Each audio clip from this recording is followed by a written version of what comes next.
अस्सलाम वालेकुम, मेरा नाम डॉक्टर अवैस अनवर है और हम 2013 का पेपर जो है इंटीरियर सीन का वो डिस्कस कर रहे हैं। कुछ और क्वेश्चंस देखते हैं कि when which sales become memory cells in the immune response. अच्छा देखिए, ये मेमोरी सेल्स का क्या कॉन्सेप्ट है। आपने इम्यून सिस्टम का टॉपिक पढ़ा है चैप्टर नंबर 14 में। वहाँ आपने दो तरह के लिम्फोसाइट पढ़े हैं। ये दो तरह के इम्यून सिस्टम के सेल होते हैं, बी लिम्फोसाइट और टी लिम्फोसाइट। बी लिम्फोसाइट वो होते हैं जो बनाते हैं एंटीबॉडीज़। ये एक छोटा सा मॉलिक्यूल होता है जो जाके किसी भी बैक्टीरिया या वायरस के ऊपर चिपक जाता है, और जिस भी बैक्टीरिया वायरस के ऊपर ये मॉलिक्यूल लगा हुआ होता है तो हमारे पास जो मैक्रोफेजेस होते हैं, इम्यून सिस्टम के एक और तरह के सेल्स होते हैं मैक्रोफेजेस, जिनका काम बैक्टीरिया को खाना होता है। ये समझ जाते हैं कि ये सपोज़ ये बैक्टीरिया है और बैक्टीरिया के ऊपर ये जो मॉलिक्यूल है ये बैक्टीरिया का एंटीजन कहलाता है, यानी जिसके खिलाफ एंटीबॉडी बनती है, और ये एंटीबॉडीज़ पे आके चिपक गई है। तो अब इस मैक्रोफेज को पता लग जाएगा कि ये हमारी बॉडी का नहीं है और इसे खा जाना है। तो एंटीबॉडी बनाने वाले सेल्स बी लिम्फोसाइट होते हैं। टी लिम्फोसाइट जो है ये डायरेक्टली किल करते हैं, सेल्स को किल कर देते हैं, ऐसे सेल्स को कि जिनमें बैक्टीरिया या वायरस जाके बैठ जाता है और बाहर नहीं आता। फैगोसाइट कहते हैं इन्हीं सेल्स को, मैक्रोफेज को और न्यूट्रोफिल को। फैगोसाइट का मतलब एक ऐसा सेल जो खा जाता है, तो ये बैक्टीरिया वगैरह को खाते हैं। अब मेमोरी सेल्स का क्या कॉन्सेप्ट है, आपने ये नोट किया होगा कि कुछ बीमारियाँ ऐसी हैं जो हमें एक बार होती हैं लेकिन दोबारा नहीं होती। ऐसा इसलिए है कि पहली बार जब वो बीमारी हमें होती है तो उसको आइडेंटिफाई करने के बाद इम्यून सिस्टम के कुछ सेल्स उसकी पिक्चर को अपने अंदर महफूज करके रख लेते हैं, उसे एक बार पहचान लेते हैं। ऐसे सेल्स जो हैं ये कहलाते हैं मेमोरी सेल्स, और इन्हीं की वजह से हमें दोबारा वो इन्फेक्शन नहीं होता। आप चिकन पॉक्स के बारे में सुनते हैं कि भाई चिकन पॉक्स एक बार होता है। क्यों एक बार होता है? क्योंकि पहली बार जब चिकन पॉक्स हुआ तो इम्यून सिस्टम के कुछ सेल्स ने उसे आइडेंटिफाई करने के बाद उसको महफूज कर लिया, पहचान लिया कि भाई इसके खिलाफ कैसे लड़ना है। अगली बार जब चिकन पॉक्स का वायरस आता है आपकी बॉडी में, तो इससे पहले कि वो आपको बीमार करे, ये जो मेमोरी सेल्स हैं ये पूरे इम्यून सिस्टम को जल्दी से एक्टिवेट कर देते हैं और उस वायरस को मार दिया जाता है। अब सवाल ये है कि कौन से सेल्स हैं जो मेमोरी सेल्स में कन्वर्ट होते हैं। तो ये जो बी लिम्फोसाइट हैं ये, और ये जो टी लिम्फोसाइट हैं ये कन्वर्ट होते हैं मेमोरी सेल में। फॉर एग्जाम्पल ये जो बी लिम्फोसाइट है, जब ये किसी बैक्टीरिया को खाता है, जब ये बैक्टीरिया जो है इसको डिस्ट्रॉय करता है, तो ये डिस्ट्रॉय करने के बाद उसका एक छोटा सा पीस अपने ऊपर लगा लेता है। ठीक है, छोटे से पीस को, यही वाला छोटा सा पीस है, इस छोटे से पीस को कहते हैं एंटीजन। उसके बाद ये भागा भागा जाता है टी सेल के पास और टी सेल को जाके दिखाता है। टी सेल जो है इस एंटीजन को देखता है और फिर टी सेल जो है ये कुछ केमिकल रिलीज करता है।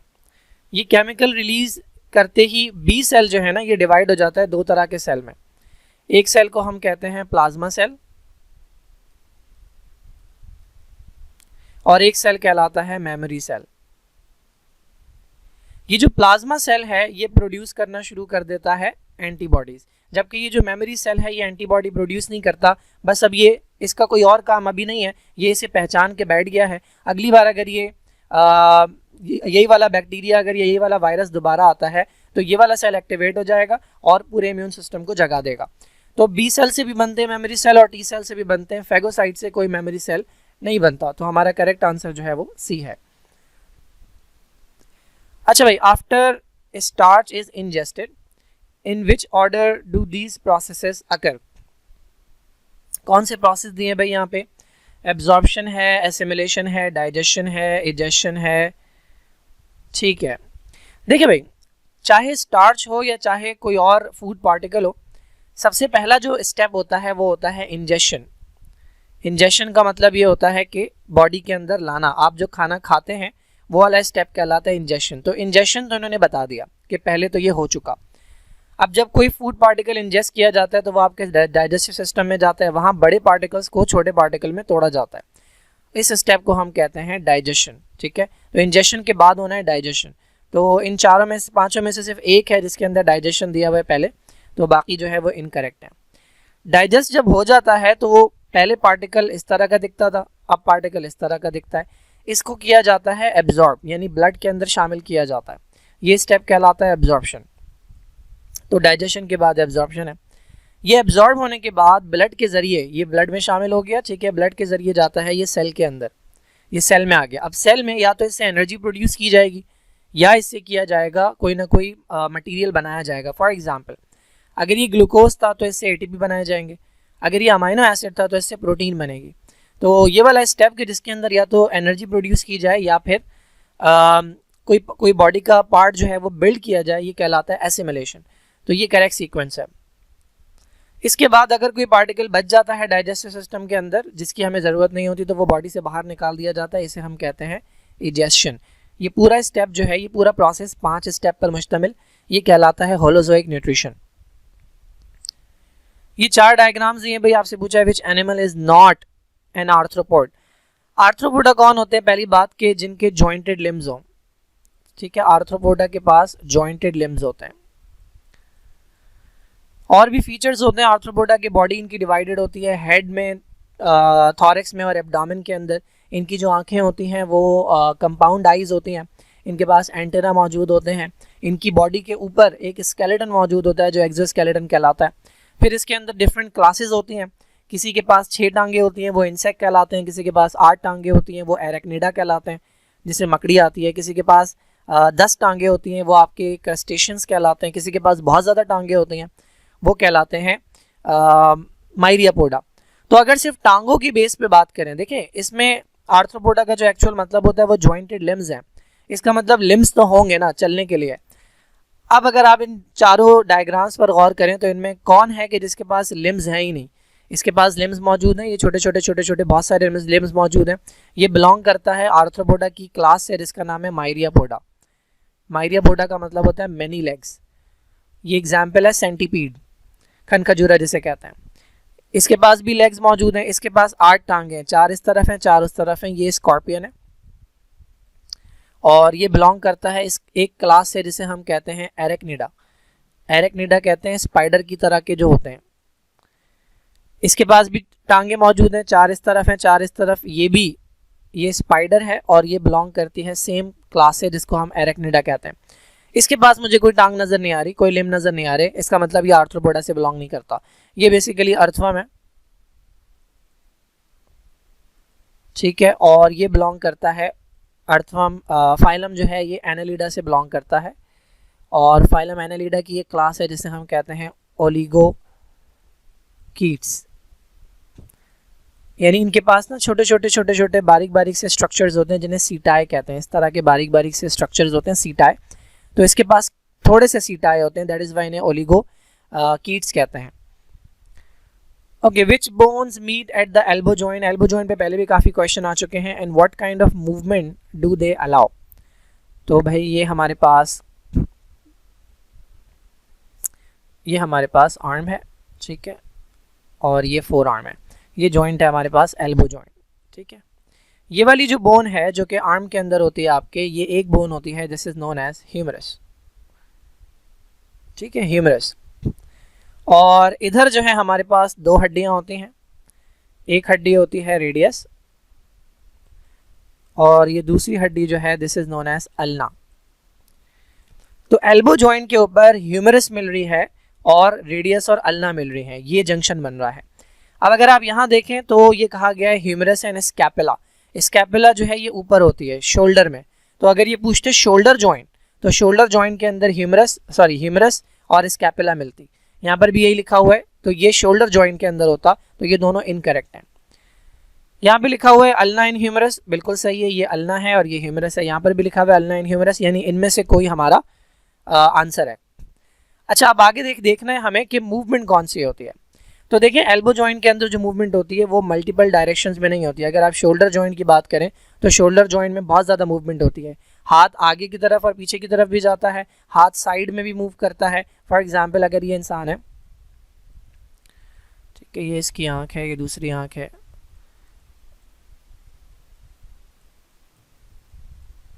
ठीक है, तो हाथ आगे भी मूव करता है, हाथ पीछे भी मूव करता है, हाथ बॉडी से इस तरफ भी जाता है, वापस भी आता है, रोटेट भी करता है। तो शोल्डर जॉइंट पे बहुत ज़्यादा मूवमेंट होती है। लेकिन ये वाला जो जॉइंट है elbow joint, this is known as hinge. जिस तरह आपका दरवाज़ा है, ये दरवाज़ा है, ये यहाँ पर अटैच है दीवार से, ठीक है, तो इसकी मूवमेंट क्या होती है, या तो ये इस डायरेक्शन में मूव करता है या ये इस डायरेक्शन में मूव करता है, बस बैक एंड फोर्थ इसी तरह से चलता है। बिल्कुल इसी तरह से ये जॉइंट जो है या तो इस डायरेक्शन में मूव करता है या ये इस डायरेक्शन में मूव करता है। This is known as back and forth movement. और ये एक प्लेन में हो रही है, डायरेक्शन एक प्लेन में मूवमेंट हो रही है। तो ये हमारा करेक्ट आंसर है। ओके, ये हमारे पास हार्ट की डायग्राम है, चैप्टर नंबर 14 से क्वेश्चन है। ये हमारे पास राइट साइड है और ये हमारे पास लेफ्ट साइड है। ये राइट साइड का ऊपर वाला चेंबर है, this is known as atrium, right atrium. ये लेफ्ट एट्रियम है, ये राइट वेंट्रिकल है, ये लेफ्ट वेंट्रिकल है। ये जो पाइप निकल रहा है ये हमारे पास राइट वेंट्रिकल से निकल रहा है, this is known as pulmonary artery. और ये लेफ्ट वेंट्रिकल से निकल रहा है pipe, this is known as aorta. सवाल क्या पूछा इन्होंने, what happens as blood is being pumped out of the heart. देखें भाई, ब्लड आता है यहाँ से, ठीक है, ये डीऑक्सीजनेटेड ब्लड है राइट साइड पे और ये ऑक्सीजनेटेड ब्लड है लेफ्ट साइड पे। अभी ब्लड जो है वो हार्ट में आ रहा है, तो पहले ब्लड आता है एट्रियम में, एट्रियम से ये ब्लड जाता है वेंट्रिकल में, ठीक है। वेंट्रिकल में जब ब्लड आ जाता है, अब वेंट्रिकल से बाहर जाता है, यानी हार्ट से बाहर जाने के लिए ये वाला रास्ता है। तो राइट वेंट्रिकल से ये ब्लड जाता है पल्मोनरी आर्टरी में और लेफ्ट वेंट्रिकल से ये ब्लड जाता है एओर्टा के अंदर। अब इन्होंने पूछा किसके बारे में, इन्होंने पूछा है कि जब ब्लड जो है वो हार्ट से बाहर जाएगा, यानी इस वाले स्टेप की बात हो रही है, यहाँ से ब्लड ऊपर जब जा रहा है तब इस स्टेप की बात हो रही है। तो सेमी-लुनार वाल्व्स जो हैं वो उनकी कंडीशन क्या होती है, तो मैं दिखाता हूँ सेमी-लुनार वाल्व्स कहाँ हैं। इसको मैं मिटा दूँ।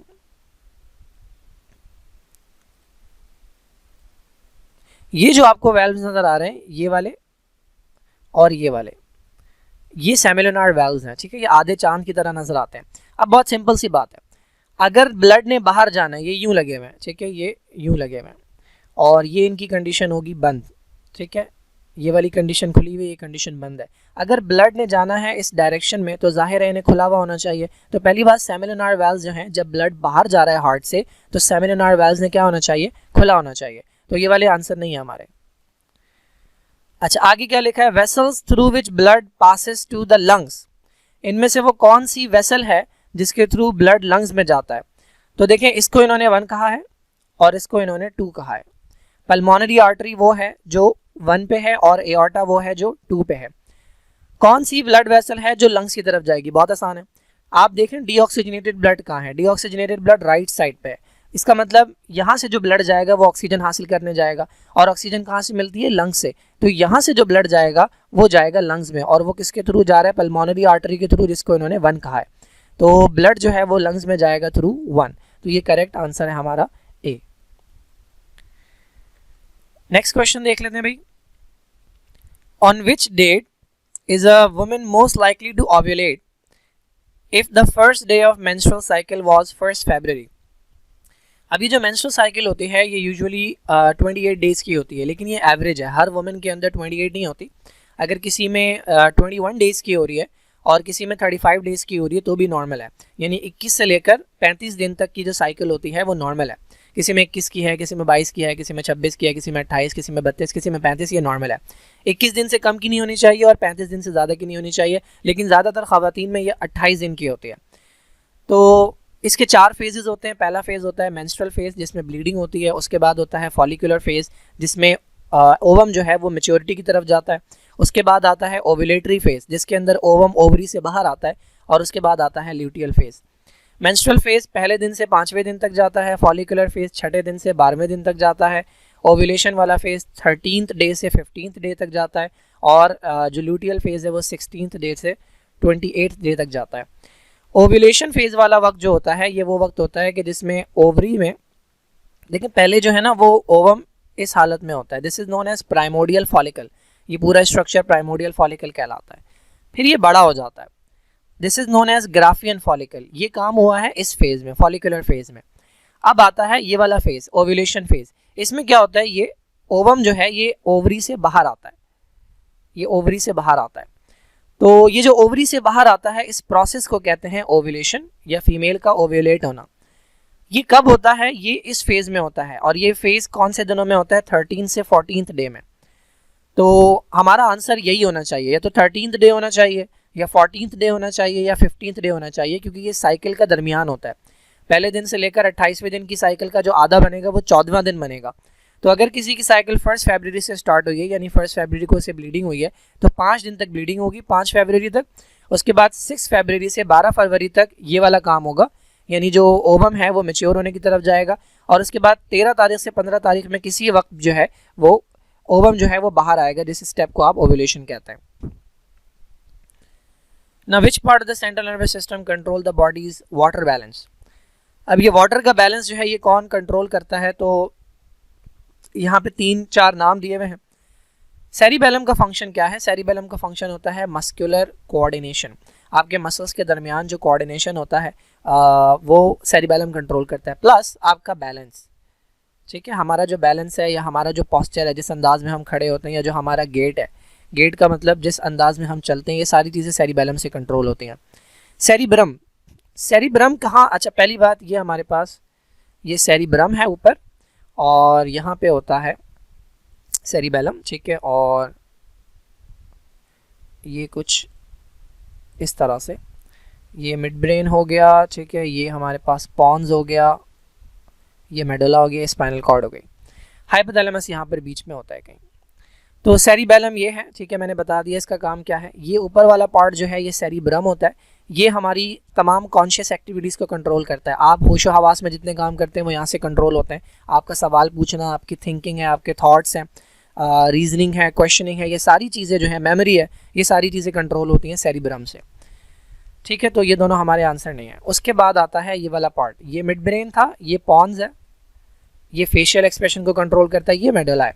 मेडुला के अंदर लगे होते हैं रिफ्लेक्स सेंटर्स, ये हमारे रिफ्लेक्सेस को कंट्रोल करता है। रिफ्लेक्सेस ऐसे एक्शंस होते हैं जो इनवॉलंटरी होते हैं, ऑटोमेटिक होते हैं, प्री प्रोग्राम्ड होते हैं, हमारे कंट्रोल में नहीं होते, सडनली होते हैं। अच्छा, यहाँ से जो रिफ्लेक्सेस कंट्रोल होते हैं ये वो हैं जो ज़िंदगी के लिए लाजमी है। फॉर एग्जाम्पल हार्ट रेट, बहुत सारी कंडीशन ऐसी होती है जिसमें आपका हार्ट रेट बढ़ना चाहिए, बहुत सारी कंडीशन ऐसी होती है जिसमें आपका रेस्पिरेटरी रेट बढ़ना चाहिए, बहुत सारी कंडीशन ऐसी होती है जिसके अंदर आपको वॉमिटिंग होनी चाहिए, कुछ कंडीशंस में आपको कफ होना चाहिए, खांसी होनी चाहिए। ये सारी चीज़ें वाइटल रिफ्लेक्सेस कहलाती हैं, ये मेडुला कंट्रोल करता है। तो इसका ताल्लुक भी वाटर बैलेंस से नहीं है। अब बच गई लास्ट पार्ट, वो है हाइपोथैलेमस। हाइपोथैलेमस ऑल्दो बहुत छोटा सा पार्ट है, लेकिन ये आपकी भूख, आपकी प्यास, बॉडी के अंदर वाटर कितना होगा, आपकी बॉडी का टेम्परेचर क्या होगा, थोड़ा बहुत आपका बिहेवियर कंट्रोल करना, थोड़ा बहुत स्लीप कंट्रोल करना, ये तमाम चीज़ें कंट्रोल होती हैं हाइपोथैलेमस से। अच्छा, फर्स्ट चैप्टर के अंदर, सेकेंड ईयर के फर्स्ट चैप्टर में आप पढ़ते हैं कि हाइपोथैलेमस को हम कहते हैं थर्मोस्टेट। इसका मतलब ये हमारा बॉडी का टेम्परेचर कंट्रोल करता है। आपको पता है इंसान की बॉडी का टेम्परेचर होता है 37 डिग्री सेल्सियस, इसको हम कहते हैं सेट पॉइंट। कौन सेट करता है? ये हाइपोथैलेमस सेट करता है। और अगर बॉडी का टेम्परेचर आगे पीछे होने लगे तो हाइपोथैलेमस फ़ौरन से वो तमाम चीज़ें स्टार्ट कर देता है जो बॉडी के टेम्परेचर को नॉर्मल पे रखती हैं। अच्छा, ये वाला पॉइंट कहाँ है कि हाइपोथैलेमस वाटर के बैलेंस को कंट्रोल करता है? तो आपने एक हार्मोन का नाम सुना होगा, ADH, anti diuretic hormone, which is also known as vasopressin. इस हार्मोन का काम होता है नेफ्रॉन के पास जाना और वाटर की रीअब्जॉर्प्शन को बढ़ाना। इसका मतलब यह है कि जब भी बॉडी में पानी की कमी होती है, जब आप फॉर एग्जांपल जब आप पूरा दिन पानी नहीं पीते, या जब आप रोज़ा रखते हैं तो आप पानी नहीं पी रहे होते, अब पानी जो है वो आपकी बॉडी को बचाना है तो यूरिन में नहीं जाना चाहिए, तो ये ADH रिलीज़ होता है, ये नेफ्रॉन के पास जाता है और ज़्यादा से ज़्यादा पानी रीअब्जॉर्ब करवा लेता है ताकि यूरिन गाढ़ा बने और उसमें पानी ना जाए। ये ADH जो है ये रिलीज़ कहाँ से होता है? ये रिलीज़ होता है पिट्यूटरी ग्लैंड से। पिट्यूटरी ग्लैंड यहाँ होता है, ये ब्रेन है, ब्रेन के बेस पे यहाँ पे इस तरह का एक ग्लैंड होता है पिट्यूटरी ग्लैंड। लेकिन मज़े की बात यह है कि ये वाला हार्मोन रिलीज़ तो निकलता तो पिट्यूटरी से है, लेकिन पिट्यूटरी बनाता नहीं है, ये बना के इसे ये वाला पार्ट देता है जिसे आप कहते हैं हाइपोथैलेमस। तो हाइपोथैलेमस ADH बना के बॉडी के अंदर वाटर का बैलेंस मेंटेन करता है। ये इसी तरह है जैसे आपको पता है कि बाइल जो है वो आता है गॉल ब्लैडर से, लेकिन गॉल ब्लैडर खुद नहीं बनाता बाइल लिवर बनाता है और लिवर बना के गॉल ब्लैडर को देता है। Now what causes the observed change in the skin temperature on exposure to cold air? अच्छा भाई, ये कह रहे हैं कि जब ठंडी हवा आपके हाथ पर पड़ती है तो आपकी स्किन के जो टेम्परेचर है उसमें चेंज आता है। तो क्या रीज़न है इसका? तो बहुत आसान सी बात है। देखिए, गर्मियों में पहली बात तो हमारी जो स्किन है, ये मेरा हाथ है, ठीक है, ये मेरा हाथ है, और मेरे हाथ के अंदर कोई ना कोई, बहुत लंबा हाथ हो गया, कोई ना कोई ब्लड वेसल जो है वो जा रही है, ठीक है, ये ब्लड वेसल जा रही है और इसके अंदर ब्लड फ्लो हो रहा है। आपको पता है ब्लड जो है वो वार्म होता है, हमारा ब्लड का अपना एक टेम्परेचर होता है, जो हमारी बॉडी का टेम्परेचर है ब्लड का टेम्परेचर होता है वो। तो ब्लड के अंदर हीट मौजूद है, जैसे जैसे ब्लड फ्लो करता है ना तो कुछ हीट निकल के बाहर जाती है, हमेशा ये नॉर्मली भी ऐसा होता है, ठीक है। इस वक्त भी आपकी बॉडी से हीट मुसलसल निकल रही है आपको महसूस नहीं हो रही, लेकिन आपने नोट किया होगा कि जब बहुत ज़्यादा लोग करीब होते हैं या एक जगह पर बहुत ज़्यादा लोग होते हैं तो वहाँ पर आपको गर्मी महसूस होने लगती है, क्योंकि हर शख्स में से हीट रिलीज़ हो रही होती है। जब उसकी स्किन के अंदर से ब्लड फ्लो होता है तो हीट बाहर जाती है। अच्छा, अब सर्दियों में, अब इन्होंने कहा एक्सपोजर टू कोल्ड, सपोज कर लें सर्दियाँ हैं, तो सर्दियों के अंदर क्या होता है, ये जो आपके हाथ के अंदर ब्लड वेसल है, ये ब्लड वेसल, इसका साइज़ जो है ना ये बॉडी छोटा कर देती है। फॉर एग्जाम्पल नॉर्मली ये ब्लड वेसल इतनी बड़ी थी, ठीक है, सर्दियों के अंदर ये ब्लड वेसल इतनी हो जाएगी। इसका रीज़न क्या है? देखिए, जब ब्लड वेसल इतनी बड़ी थी तो इतना ब्लड फ्लो हो रहा था, जब इतना ब्लड फ्लो हो रहा था तो इतनी हीट बाहर जा रही थी, ठीक है, मैं 4 एरियाज बना रहा हूँ, इतनी हीट बाहर जा रही थी। अब ब्लड वेसल हो गई है छोटी, तो ब्लड फ्लो भी क्या हो गया है, कम। जब कम ब्लड फ्लो होगा तो हीट भी कम बाहर जाएगी और हीट आपकी बॉडी में रहेगी। सर्दियों में आप यही चाहते हैं ना कि हीट आपकी बॉडी से ज़ाया ना हो, तो ये बॉडी का नॉर्मल रिस्पॉन्स है कि वेसल्स को, ब्लड वेसल्स को पतला कर दिया जाता है, छोटा कर दिया जाता है, जिसे आप कहते हैं वेजो कंस्ट्रिक्शन। इनका साइज़ जो है वो कम कर दिया जाता है ताकि कम ब्लड फ्लो हो और कम हीट जो है वो बाहर जाए। इसके बरक्स गर्मियों में ब्लड वेसल का साइज़ बढ़ जाता है। गर्मियों में आप देखेंगे आपकी ब्लड वेसल आपको बहुत प्रोमिनेंट नज़र आती हैं। क्यों? क्योंकि उनका साइज़ बढ़ गया। जितना ज़्यादा ब्लड फ्लो होगा उतनी ज़्यादा हीट लॉस होगी और उतनी ज़्यादा आपकी बॉडी कूल रहेगी गर्मियों के अंदर। तो अगर एक्सपोजर टू कोल्ड है यानी ठंडा इन्वायरमेंट है तो क्या होगा, ब्लड वेसल का साइज़ छोटा होगा तो लेस ब्लड फ्लो होगा। पहली बात तो ये दोनों ऑप्शन नहीं है, लेस ब्लड फ्लो होगा। कहाँ लेस ब्लड फ्लो होगा? स्किन के अंदर, बिलो द स्किन। हार्ट और लंग्स का ब्लड जो है ना वो कम नहीं किया जाता, हार्ट और लंग्स को उतना ही ब्लड मिल रहा होता है, सिर्फ स्किन की जो ब्लड वेसल है उनका साइज़ कम होता है। अगर आपके हार्ट की ब्लड वेसल का साइज़ कम कर दिया जाएगा तो वैसे कम होता भी है, लेकिन इसका मतलब ये नहीं है कि उसकी वजह से आपकी स्किन के टेम्परेचर में चेंज आएगा। तो स्किन के टेम्परेचर में जो चेंज आ रहा है वो स्किन के अंदर लेस ब्लड फ्लो की वजह से आ रहा है। Now which pair contain organism of different phyla. ठीक है भाई, यहाँ देख लेते हैं कि कौन सा पेयर है जो डिफरेंट फाइलम्स के ऑर्गेनिज्म जो है वो कैरी कर रहा है। देखिए भाई, पहली जो हमारे पास एग्जाम्पल है, पहला जो ऑप्शन है हमारे पास वो है मॉस और लिवरवर्ट। अगर आपने चैप्टर नंबर 9 थोड़ा सा भी ढंग से पढ़ा है तो आपको पता होगा ये दोनों प्लांट्स जो हैं इनके अंदर जाइलम और फ्लोएम नहीं होते। ऐसे प्लांट्स को हम कहते हैं ब्रायोफाइट्स। तो ये दोनों ब्रायोफाइट से बिलोंग करते हैं, इसका मतलब ये सेम ग्रुप से बिलोंग करते हैं, तो ये आंसर नहीं है। दूसरे में लिखा है Mucor and Rhizopus. Chapter number 8 kingdom fungi के अंदर अगर आपने पढ़ा हो तो फंजाई की पहली जो टाइप है जिन्हें हम कहते हैं जाइगोमाइकोटा, ये दोनों उसकी एग्जाम्पल हैं। इन्हें ब्रेड मोल्ड्स भी कहते हैं, ये हमारे खाने के ऊपर ग्रो करते हैं और उसे ख़राब करते हैं। अच्छा, ये अगर आपने पढ़ा हो, ये चैप्टर नंबर 9 के एंड में जो फैमिलीज़ दी हुई हैं उन फैमिलीज़ के अंदर मौजूद है, और जहाँ तक मुझे याद है तो ये दोनों शायद बिलोंग करते हैं फैमिली सोलेनेसी से। ठीक है, फैमिली सोलेनेसी से ये दोनों बिलोंग करते हैं, पिटूनिया और टोबैको। तो ये भी हमारा आंसर नहीं है क्योंकि ये सेम ग्रुप से बिलोंग कर रहे हैं, एक ही कैटेगरी से बिलोंग कर रहे हैं। अगर इन्हें आप देखें, स्टारफिश और ब्रिटल स्टार, स्टारफिश के भी 5 आर्म्स होते हैं और ब्रिटल स्टार के भी 5 आर्म्स होते हैं। इसका मतलब ये बिलोंग करते हैं सेम ग्रुप से और उस ग्रुप का नाम है इकाइनोडर्मेटा, इकाइनोडर्म्स। ठीक है, तो ये भी सेम ग्रुप से बिलोंग करते हैं। अब बच गया ये। अब इसमें जो मॉस है, मैंने बताया ये मॉस बिलोंग करता है ब्रायोफाइट से, ऊपर भी हमने देखा था। लेकिन ये जो क्लब मॉस है इसका नाम तो मॉस से मिलता जुलता है, लेकिन ये बिलोंग करता है दूसरी कैटेगरी से जिन्हें हम कहते हैं ट्रैकियोफाइट्स। क्लब मॉस का एक्चुअल नाम जो है वो है लाइकोप्सिडा, और लाइकोप्सिडा जो है ये ट्रैकियोफाइट की कैटेगरी को कहते हैं। इन प्लांट्स के पास जाइलम और वेसल जाइलम और फ्लोएम होते हैं, इन प्लांट्स के पास जाइलम और फ्लोएम नहीं होते। Now of the following which one best describe phenyl ketone urea. Phenyl ketone urea एक ऐसी बीमारी है कि जिसके अंदर एक अमाइनो एसिड फिनाइल एलेनिन वो टूट नहीं पाता, वो कन्वर्ट नहीं हो पाता दूसरे अमाइनो एसिड में। हम क्या करते हैं, फिनाइल एलेनिन को, आप और मैं फिनाइल एलेनिन को कन्वर्ट करते हैं टायरोसिन में। ये हमारी बॉडी के अंदर होता है और ये काम करता है एक अदद एंजाइम। हमारे पास ये एंजाइम मौजूद है। जिनको फिनाइल कीटोन यूरिया होता है उनके अंदर ये एंजाइम नहीं होता। जब ये एंजाइम नहीं होगा तो ये वाला काम नहीं होगा, जब ये वाला काम नहीं होगा तो ये वाला मॉलिक्यूल जमा होने लगेगा, ये ब्रेन में जाकर भी जमा हो जाता है, जिसकी वजह से बच्चों के अंदर मेंटल रिटार्डेशन हो जाती है। अच्छा, अब ये जो टायरोसिन है ना, इससे आगे जाकर बनना था मेलेनिन। मेलेनिन वो कलर है जो कि आपकी स्किन को डार्क करता है। तो ये जो लोग होते हैं जिनके अंदर ये बीमारी होती है उनका स्किन का कलर जो है वो लाइट होता है। तो क्या लिखा हुआ है भाई यहाँ पे, फिनाइल कीटोन यूरिया जो है विटामिन डेफिशिएंसी है? बिल्कुल नहीं, विटामिन डेफिशिएंसी नहीं है। फिनाइल कीटोन यूरिया एक इनहेरिटेड मेटाबॉलिक डिसऑर्डर है, ठीक है, resulting in lack of an enzyme. ये वाली करेक्ट स्टेटमेंट है, इसके अंदर एंजाइम की कमी होती है और ये इनहेरिटेड है। इनहेरिटेड का मतलब आपके पेरेंट्स से मिलता है। फिनाइल कीटोन यूरिया जो है ना, ये एक रिसेसिव डिसऑर्डर है। इसका मतलब क्या है, अगर आपके फादर से एक ख़राब जीन आएगी और आपकी मदर से एक ख़राब जीन आएगी, सिर्फ तब आपको ये बीमारी होगी। अगर किसी एक से ख़राब डीएनए आता है लेकिन एक के पास से नॉर्मल आता है तो ये आपको बीमारी नहीं होगी। ये मिनरल डेफिशिएंसी भी नहीं है, इसमें एबनॉर्मल रेड सेल का शेप नहीं होता है। एबनॉर्मल रेड सेल का शेप किस में होता है? वो बीमारी कहलाती है सिकल सेल एनीमिया, ठीक है, वो सिकल सेल एनीमिया है।